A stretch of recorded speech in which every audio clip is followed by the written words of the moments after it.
Okay, so this is like nearing the end to like the whole Johnny Daken saga.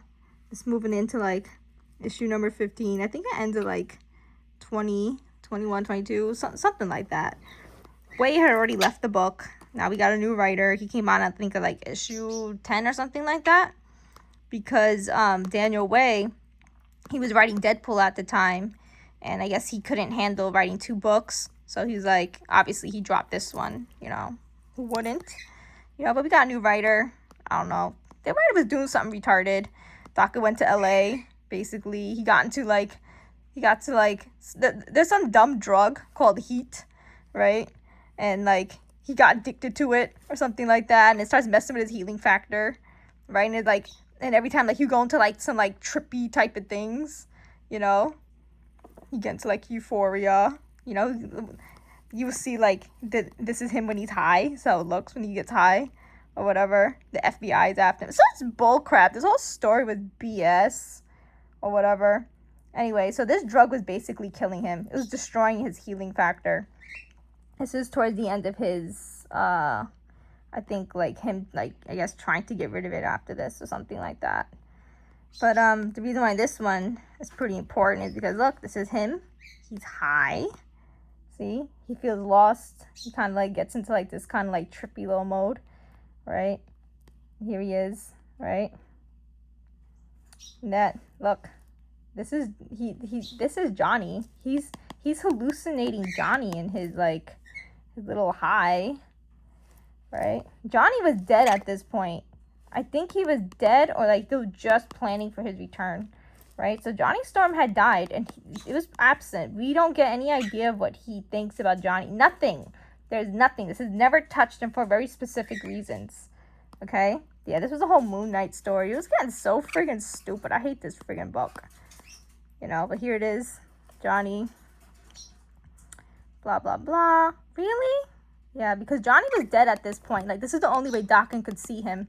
Johnny was supposedly dead at this point. She's like, but how could he know all the things he said to me? Personal things. Johnny's a very personal thing. Okay? Sure, this job? Blah, blah, blah. I think I just said a lot of bull crap.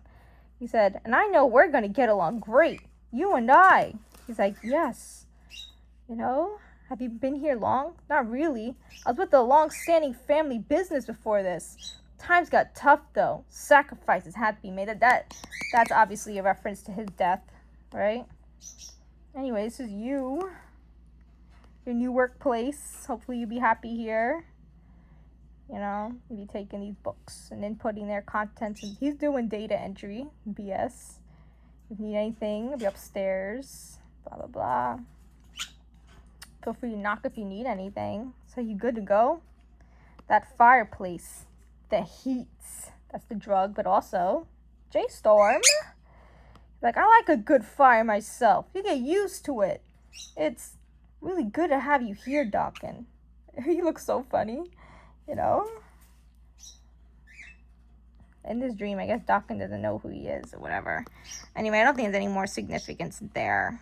Oh, damn. What the hell? Sorry about Johnny? Oh my god, what are you walking on? Oh my god, he walked in on Johnny having sex with somebody. Oh my god, he closed it. He couldn't believe what he just saw. He's like, oh my god, I'm sorry to trouble you. It was some kind of mistake. Somebody else is trying to help him. Oh god, it was Wolverine. Oh my god. He walked in on Johnny trying to bang somebody. Can't take that. No. This book was BS. I stand by that. Full blast. So yeah. Why is he dreaming about Johnny Storm if he means nothing to him? Well, as deluded as Johnny was about certain aspects of their relationship, well, Daken was pretty deluded too. Oh my god. Okay, so the next scene is where he actually meets Johnny again after a really long time. So we'll cover that.